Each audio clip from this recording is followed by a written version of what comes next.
You're listening to The Intellectual Investor, episode number 62, InvestED Interview, Part 1, written by Vitaliy Katzenelson and read by Elliot. To listen to more episodes, visit investor.fm. To learn more about Vitaliy's investing firm, IMA, go to imausa.com. InvestED Interview, Part 1. I spoke with Danielle Town of the InvestED podcast last October. We originally sat down to talk about investing, but the conversation turned a reflection on my upbringing in Soviet Russia, parenting, budgeting, you name it. For those of you who don't know Danielle, she's a New York Times bestselling author of InvestED, founder of the value investing newsletter The InvestED Practice, and co-host of the podcast InvestED with her investor father, Phil Town, on which they banter about value investing and life. She graciously allowed me to reproduce the interview here on The Intellectual Investor, so have a listen to part 1 in this episode. Hey everybody, and welcome to InvestED. I'm Danielle Town. I'm so lucky today to have yet another fantastic guest, and this one's a big catch for us because Vitaliy Katzenelson is a fantastic value long-term investor. Well, I should let him really describe his style of investing. He's the CEO of IMA, which is an investment management firm in Denver, Colorado, in the US. And he's the author of The Little Book of Sideways Markets, which is a fantastic book in this series of short, easy to read, easy to understand books about investing and many other things. So that's a great one to pick up. Vitaliy, thank you so much for being here on InvestED. Danielle, it's such a great pleasure. Thank you, really. Well, so I want to dive right in because, so I just introduced you as an investor, but I'm always interested in how people get to that point in their lives. Like, how did you as a kid start out? Now, you weren't born in the US, right? You came from where? Well, so yes, as my tiny little accent will tell you, I was not born, you're right. Yeah, I was not born in the United States. So I was born in Russia, but I wasn't just born in Russia, I was born in Soviet Russia. So at the time where pre-capitalism, kind of socialist Russia. So my relationship with money was very different than you would, as I'm sure you would expect. My parents, so we lived in, so this is kind of, so I have to give you a background to understand this. Yeah, give me all the background. So we lived in Murmansk, Russia. Murmansk is a city very up north above the polar Arctic Circle, where it's very, very cold. There's very little sunlight during the winter time. So you have something called polar nights. And nobody wants to live there because it's too cold. But the reason Russia, Murmansk still exists because it has one of the largest port in Russia that has access to the that doesn't freeze during winter time. So it's very strategic to Russia. So and there's ships coming in and out all year round. Yes.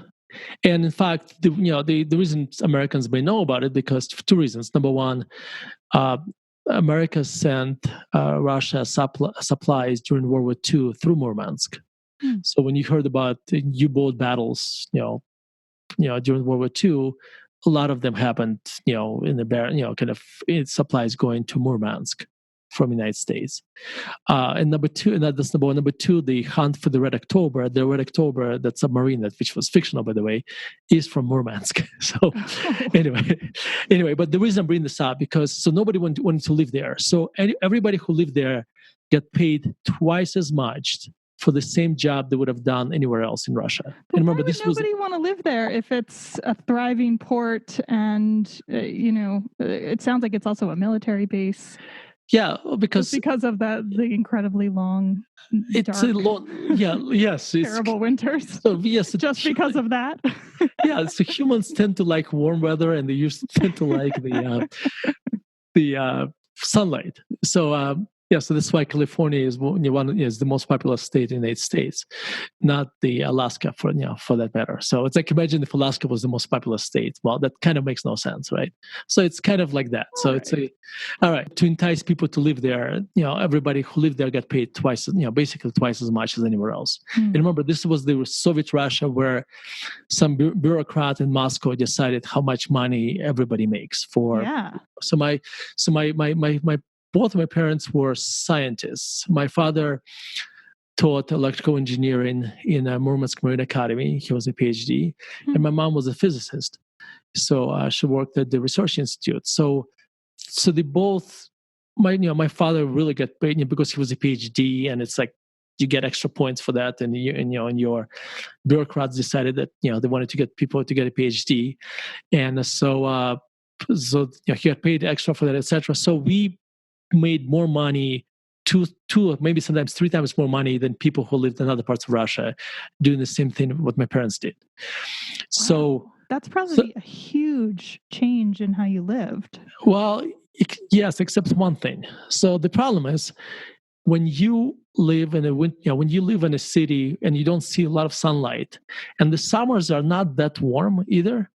So you want to get out of it. And so my parents would leave in June and come back in late August. And think about traveling for 3 months. That's a very expensive proposition. So all the savings we would have, my parents would have accumulated, throughout the, fall, winter, and spring would be completely spent during summertime because traveling was expensive. So my parents, and now you also have to understand this. Both my parents were intellectuals, and they my father, in addition to being a very talented scientist, he is an incredible painter. So he's your combination of left brain and right brain. So he valued, my parents always looked at money as a kind of a necessary evil, but still an evil in the sense that they never valued money that much. So that was not, it was never something that was valued in my family. And they were, and also remember, this is the time where you had to stay in line to get eggs or toilet paper for hours. So this is the time when Russia was still, struggling. So my parents always struggled. Despite having this money, we still struggled to put food on the table because there was deficit of, just things we take for granted today. Because it was hard to just access those particular products. Yeah, there was a shortage of basics, essentially. Yeah, absolutely. Yeah. So Soviet Russia, it's a command-controlled economy. By the way, whenever people praise socialism, they can talk to me and I'll tell you how great it is. Okay, trust me, it sounds great, except it's absolutely horrible because there was a government basically ran everything, and there was shortage of food. So you go to the store, and there were 2 types of sugar. The one that cost 96 cents and a ruble or 4. That was like that for So those 2 sugars.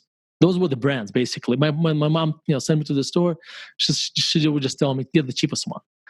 And it was the 96 kopecks sugar like this for 20 years. So the price never changed. So anyway, so my parents never really valued money very much. I'm super intrigued that they didn't value money, because I feel like and tell me if this is wrong or right on with your experience. I feel like there's probably 2 reactions to living in that environment. Either you become obsessed with money and how you can get more of it, and how in this situation where people really can't find a way to get ahead without going to the black market, you would find ways to do that.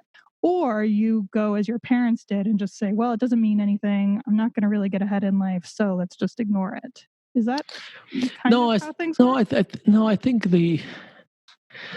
they looked at money slightly differently. I think it was always secondary. So in other words, it was a necessity, and they wanted to make sure we had enough to kind of cover our basic needs, but it was never their drive ever. Like it was never their drive, and I think they valued experiences and cultural just experiences or cultural experiences or knowledge much more than they valued money. So this is not necessarily saying that they were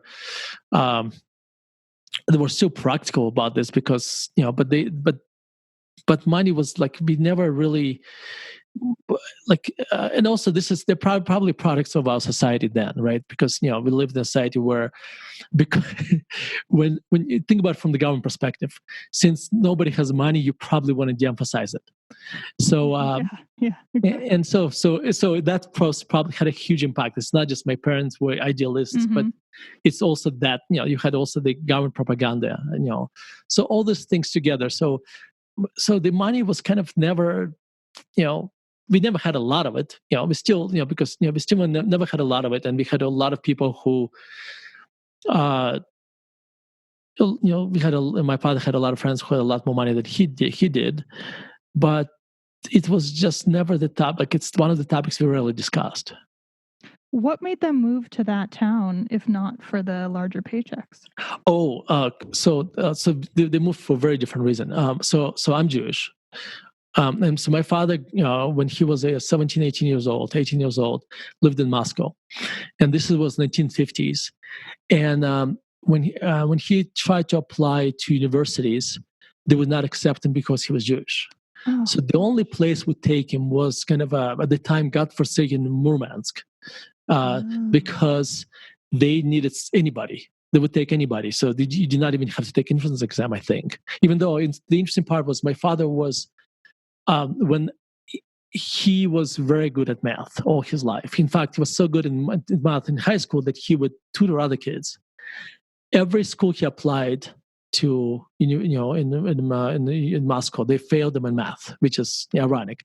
What? So yeah. So anyway, it just it was a lot of pure discrimination. Yes, yes, pure discrimination. So the only reason my father ended up in Murmansk, because that was the only university. Maybe he was a little bit rebellious, and that was the only place that would take him.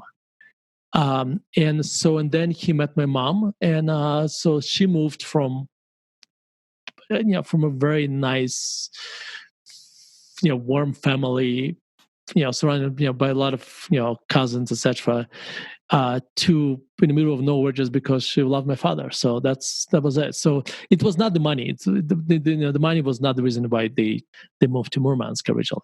Got it. And I'll be honest, I think it's one of those things that some people would argue move there for the money, and then they realize maybe it wasn't even worth it, just because it's really very cold, harsh winters and no sunlight. And it's incredibly depressing. So I'll give an example. So I would go to school at maybe 10 o'clock in the morning and come back home at 6. And sometime in the middle of the day, sun would come out for 30 minutes and I would have missed it. So basically you're subjected to darkness for, 3 or 4 months, complete darkness, basically for 3 or 4 months a year. Wow. I'm trying to imagine what it would be like living like that. And here's the best part. Since I didn't know any better, it seems absolutely fine. I look at my look at my childhood, and I had a very happy childhood. Despite, if my kids now had to live there, I'm sure they would be moaning about this, because well, they're used to 300 days of sunshine in Denver, Colorado. That's right. How old were you when you left Russia? I left Russia in 1991 when I was 18 years old. Oh, so you really spent all of your formative years in Russia then? Yes. I mean, that's why I still have an accent. If I left when I was 12 or 13, the accent probably would be gone. I would not have an accent. But I think when you move to another country after 13 years old, it's very difficult to get rid of accent. Mm-hmm. And what brought your family to the U.S.? My father still has a younger sister who left Russia in 1979. And she basically bought tickets to go to Israel through, I think, Vienna. When they got to Vienna, she went to American Embassy and said, I said I want to go to Israel, but I really want to come to the United States. And there's a movie with Robin Williams called Moscow on the Hudson. She was basically she could have played a role in this movie, because she was one of those people who moved to Brooklyn and late 70s, early 80s. Hmm. When she left when I was maybe 6 or 7 years old. So she has 2 sons, and they were my favorite cousins, and suddenly they're gone. And for 7 years, my parents were telling me that my aunt moved to Siberia. And they were telling me this for an interesting reason. Because I kept asking where are my cousins, and they said, well, they're in Siberia and it's very far away, so that's why we don't see them. So I kept asking this question for a while, and then I kind of forgot about it, and then maybe in 1987, 88, the Cold War is kind of subsiding at this point. And then I find out that my aunt did not really move to Siberia, but moved to New York. And honest to God, and this may sound idiotic, and the first word comes out of my mouth, first sentence, oh, she's a traitor. Oh, wow.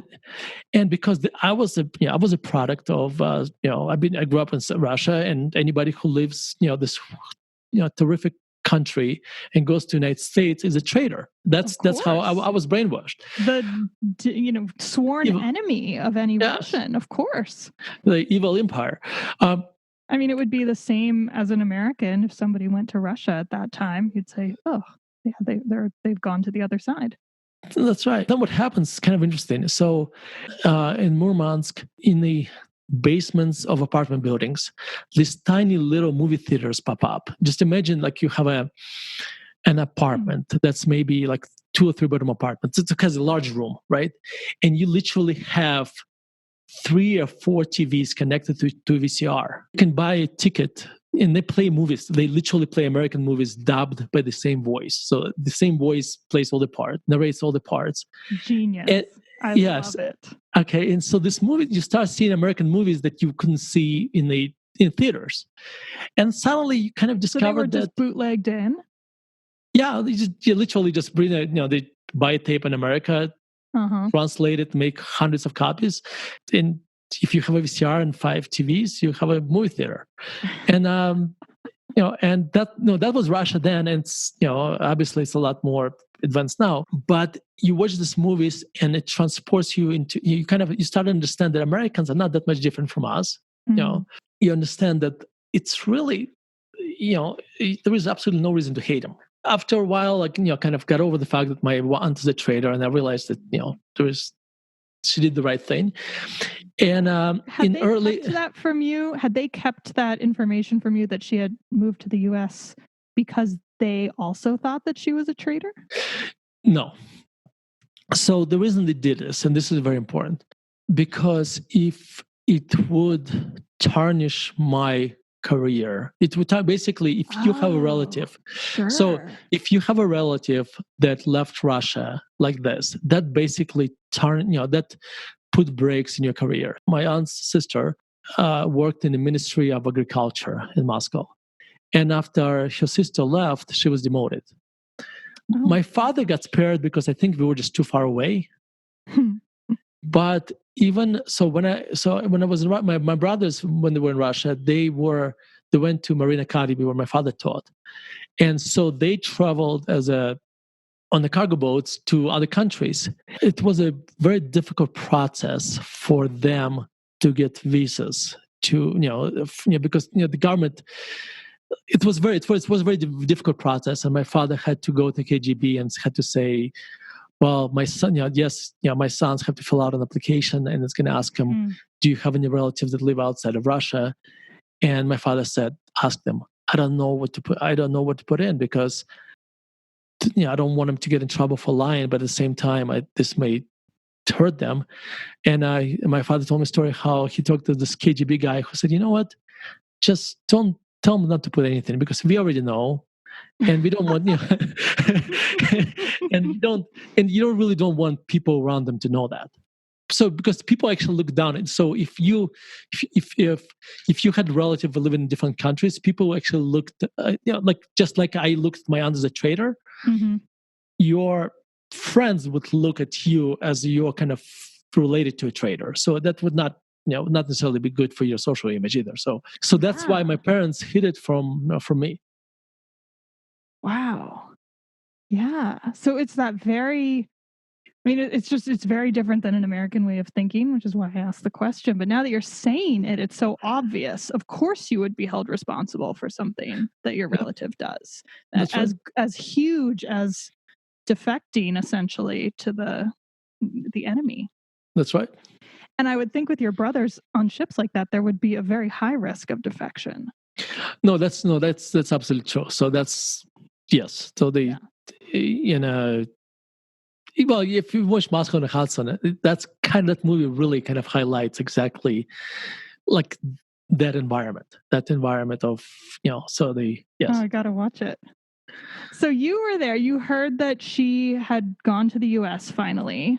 You had this reaction, and then started watching movies and learning about US culture. And then what happened? Well, then I'm like, okay, well, they're not that much different. When the Cold War ended for the most part, and Americans stopped being the enemy. And then unthinkable happened.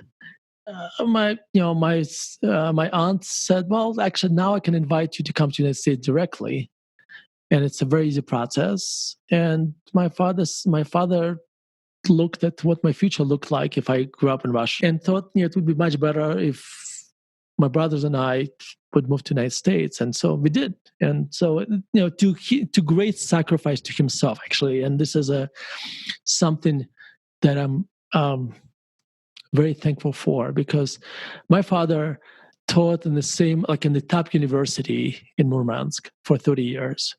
He was one of the most incredibly respected person in the city. I remember I would walk I would walk with my father from university home, and it would be, I don't know, my father loved to walk, so we would walk together. And 4 or 5 times he would meet somebody and would talk for 10 to 15 minutes with each person. Everybody knew him and everybody respected him. Wow. So that was an incredible sacrifice, because he moved to the United States when he was 58. It was impossible for him to.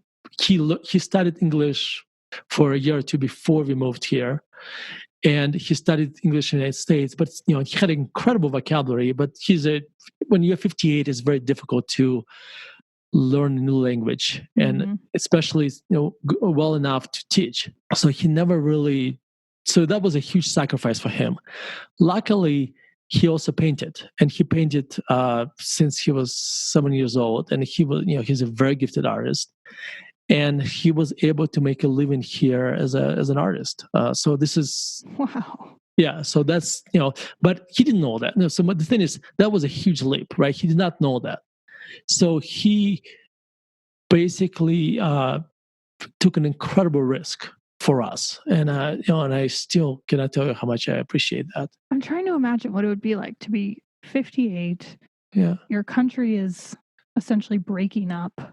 Yeah, and you decide to leave everything and go to a completely foreign place where you barely speak the language.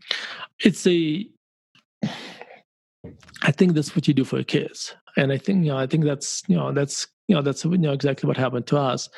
And I'll tell you this: so we come to the United States. My stepmother, who at the time was maybe 52, 53, she gets she was a doctor in Russia, so she gets a job, basically, doing the room service, cleaning rooms at a hotel. That's really? Yeah. And she was a doctor. Yeah. And here's the interesting part. My father felt so bad for her that he would come and help her clean rooms. Aww. Just as so he was, which is, and so sweet. Well, I think I think my parents set a very high bar for me. So anyway, so so you have to remember at least do the dishes at home. Yeah. So no, and which I think that's probably one of the most. Yeah. That's. Wow. Yeah. Anyway. Yeah. Yeah. So they weren't moving for themselves. I mean, no. He, I'm sure, could have had a decent retirement in Russia after. Well, and he could have been teaching. Career. He could have been teaching, and he was well into his late 70s. So really he was looking for you guys, for you kids, at did he think that there just weren't opportunities for you there? So at the time Russia was, kind of falling apart. It was getting very, the crime rate was going up. The mafia was kind of starting to take over. And so it's looked very, very uncertain. I was 18, but I was already finishing a technical college, doing something I absolutely hated, which was mechanical engineering. And my brothers had, both my brothers had, my older brother had a profession in electrical engineering, which he absolutely hated. But the only reason he went to, so I went to technical college, and my brother went to Marine Academy, just so we wouldn't have to go to Russian army. So it seems like we were given a second chance, kind of to find something we love. When people say America is well, it's not. It wasn't. Possibly yes, but I think it was. So when people say America is a country of opportunities, I get that, right? Because I had an opportunity to make my choices of whom I wanted to be. At the time in Russia, I really had very few choices. Then I appreciate probably more than people who were born here. How was money talked about? Like as you were a teenager growing up, you said that your parents didn't really value money that much. It wasn't a goal for them.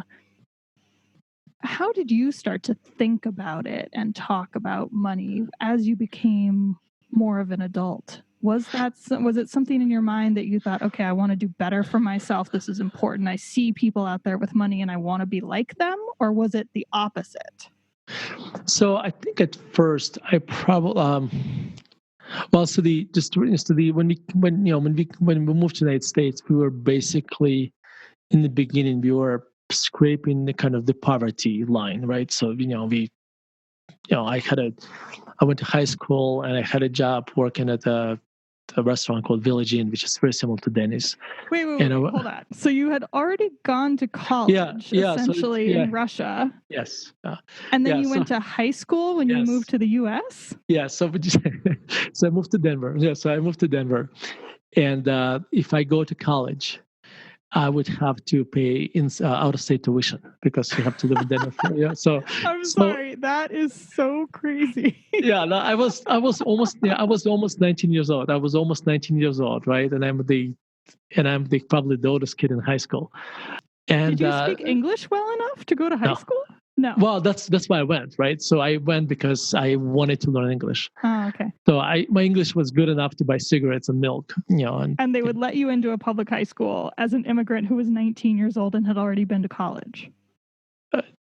Yes, now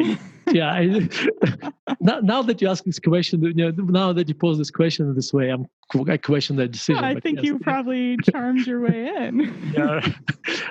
I go to high school for a year to get my English to level, so at least I can go to college. But while I was going to high school, I was basically bussing tables on Friday and Saturday night. Like night, when I say night, literally from 10 o'clock, the restaurant, the Village Inn was open at night, and the bars in Denver closed at 2. So at 2 o'clock in the morning, there was a huge inflow of people coming to, or maybe at 12, I forget. Maybe it was 12, I forget. But huge inflows of people come for pancakes. I don't understand. I know it well. I was one of the jerks who showed up and ate the pancakes. Totally. All right. Well, I was happy to serve you. But anyway, so in the beginning we were just really, money was. So when I say my parents did not value money, it's just money did not. Remember, in Russia at the time, we didn't buy much, right? And right. So, and it was secondary for them. Here. And we had enough money to live on. So in Russia, here this was different, right? Because here we were kind of fighting for our survival. And so I don't hear you saying that they actually didn't value money. I think it was just that they didn't have it as a priority, as something that they cared about getting more of. Exactly. No, it was enough. Exactly. But I think with the definition, I guess, what it comes down to, their definition of enough was different. I think that's we're different. We're wanting more all the time. I think their enough was they had enough that it covered their basic needs, and that was enough. And I think so when we moved to the United States, our definition of enough was probably still not that much different, except we had a lot less.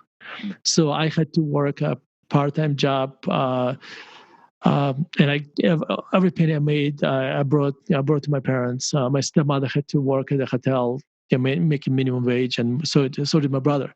So in the beginning, it was very, very difficult financially. But looking back, I don't think we actually felt, maybe, looking back now that, I don't feel the pain, or at least my parents never showed the pain of that. But I'm sure, and so once you kind of go above the kind of poverty line, once you start covering your basic needs, then it's, then your relationship with money changes right now, because now it starts buying you extra things, like, and it starts buying vacations, better cars, etc. And, yeah, exactly. I think still I think my parents had a very modest life, and I lived with them until I was 28, until I got married. Which is a very Russian thing to do, by the way. This is very kind of Russian, maybe Jewish thing to do, when you live with your parents until you get married, and then you get out of the house. It's a very immigrant thing to do. Save money, do what's the most efficient for everybody. That's true, and that's true, and I think it was kind of part of Russian culture as well, which is maybe was driven by necessity in Russia, where just because it was a much poorer country. So, but I lived with them until I was 28, and so when I lived with them, I still helped them.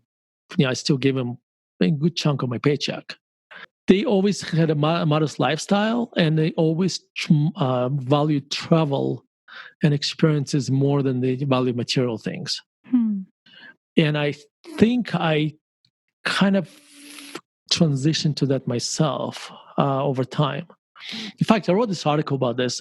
When I got married, I was 28 years old. I had a friend, Mark. I still have it. We're still good friends, which is almost 20 years ago. And Mark took me and my wife for lunch, and he basically told us, explain what budgeting is. And so now we're going into personal finance, not investing, but hope it's okay with you, Danielle. It all affects all of it. All right. So, and we all deal with budgeting, by the way. Yeah. No, actually, I'm having so much fun talking about personal finance because I talk about investing too much anyway. So this is new. This is a great new topic for me. So anyway, he takes out to lunch and he explains to me what budgeting is. So he basically says, and I just want to give you kind of explaining the picture at the time. I was 28 years old. I have my master's degree. I'm a CFA, and I'm teaching investments at University of Colorado. So here's my friend Mark sits me down and explains me what budgeting is. At first, I was a little bit insulted because I'm like, well, I got that. I know what financial statements. I would think you'd be very aware, as somebody who didn't have a ton of money, how to sort of divide up the pot in a very strategic way. Exactly. Except Mark's budgeting lesson was a little bit more comprehensive than you would think. And his lesson was, so he said, well, you sit down and you write down your expenses, how much your rent is, all the expenses you can think of. But then you say, but then you also think about the future expenses you're going to have, which are, you're going to, at some point, you're going to have the car you have today, you're going to have to replace it. How much is going to cost you? Let's say it's going to cost you $15,000. So you don't want it to come as a shock, even though it's going to be 3 years from now, 5 years from now.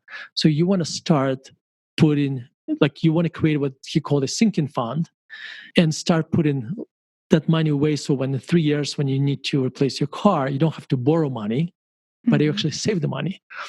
Or at some point, you're going to need to buy a house, and same thing with down payment. At some point, you're going to need to spend, you need to save for your retirement. Again, that's a future expense that's going to come, so you have to start doing now. But you're also going to have things like incidental things that happen on a semi-regular basis. We just don't know when. Like when at some point you're going to buy new furniture, so you create and you figure out how much you spend over a year on this, and you put money aside for that. And only after you accounted for all that, you have any money left for discretionary, for discretionary expenses. Mm. So that was different than how you had thought about it before. That's right. Yeah, and how most people do, how most people think about it. And so that made us, so my wife and I just get married. That made us because the whole point of the budgeting is this: it's a tool it's a tool how you prioritize what you value. And let me explain what I mean. Today, I figured out that we as a family value 4 things the most: health, education, time, and experiences. Yeah. Okay. So when we have a budget, it's not that we don't have a budget for these expenses.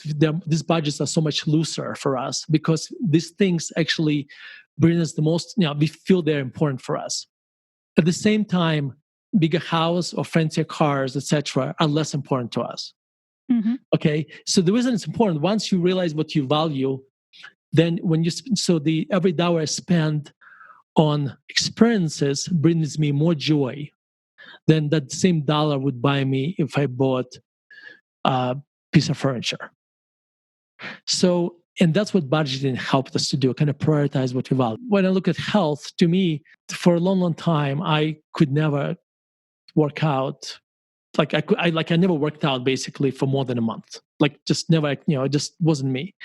So about a year and a half, I got a trainer, which is not a cheap proposition, but I've been working out consistently twice a week, 2 or 3 times a week for a year and a half. Nice. There is no way I would do this if I did not have a trainer. Some people may think it's frivolous and I would argue for a lot of people it is because they have the willpower to go to the gym. I didn't. And every time I tried it, I failed at it. So that would be health. And also, when I go to the grocery store, I don't think about how much money I spend on tomatoes or I just buy the best ones. Mm-hmm. So that's the health category. Then you're investing in what's important to you. And I think what I hear you saying with this budgeting process and in choosing your priorities is that you're choosing literally where to invest your money in a way that's going to bring you the most short-term and long-term happiness. Exactly. I'm thoughtful about it. Yeah. So most of us are like, so most of us, we just kind of go through life and we are spending money without thinking much about it, and so I've been mindful about it. And then you're right. I'm trying to maximize the return of return of happiness, I guess, or if, the most amount of happiness per dollar. Okay. Yeah, I think so. Okay. No, then the same thing with time. I find that, and this may sound horrible, but I really don't enjoy yard work. I really hate it. Fair enough. So I would rather be doing anything else but doing yard work. It's just me. It doesn't mean that's the same thing for everybody. So, sometimes I hire my kids, but a lot of times I hire somebody else to clean our backyard. Okay, so that's how I buy time. And my kids basically can spend as much money as they want on books. Mm. We think as an example for that, I spend money on personal coaches, etc., because I think it's important. And then we have experiences, and to me, that's probably the most important category because the money you spend on experiences, that gives me the most joy. And that's not just joy at the time, but also joy when I recall those experiences. So we spend a lot of money going skiing, for instance, which is not a cheap proposition. Let me clarify something. So this is a, investment guy in Denver. And so everybody assumes that I make a lot of money because I'm an investment guy in Denver. And that's not the point of the discussion here. Discussion is that to do this, I had to give up something else. And so I had to give up is that we buy a car every 10 or 12 years. It doesn't matter how much money you make, you always can outspend what you make. Mm-hmm. So we lived in the same house for 15 years. I'm probably going to be in that house for a long, long time. So those are when I say the word sacrifice, actually, it's not really a big sacrifice because to me, it's actually, I value the size of my house a lot less than I value going on an extra vacation a year. I heard a story once that I think was about Madonna, that she was in some shop, like let's say like Gucci or Chanel or something, at someplace extremely expensive where you could spend a large amount of money. And she was looking at some piece of jewelry, and she said, "How much is it?" And somebody next to her said, "Well, if you have to ask, then you can't afford it. Like, ha ha ha, you're Madonna." And she said, "If you don't ask, at some point you won't be able to afford it." Because everybody has a budget. I don't care how much money you have. There is a point. Look at like all the famous people who have gone bankrupt. Everybody has a budget. I don't care how much money you have coming in. We all have to make those prioritization decisions. And it's just a matter of how many zeros are on the end of it. I think that's exactly right. Okay, now I'm going to get back to investing and how you got there. Okay. Because you said you were 20-something and teaching investing already. And I'm cutting it there, you guys. We'll be back next week with the other half of my interview with Vitaliy, where he's going to talk about sleep and creativity and investing and happiness in life and all of that goes into it. Thanks so much for listening, and we will be back next week with the other half. Thank you for listening. This and other investment articles by Vitaliy Katsenelson are based on value investing principles that were first brought down from the mountain by Benjamin Graham and later were popularized by Warren Buffett. To learn more about these principles, visit investor.fm and listen to the first episode of this podcast, titled The 6 Commandments of Value Investing. To learn more about how Vitaliy's investment firm uses these principles to create low-risk, long-term oriented portfolios, visit imausa.com.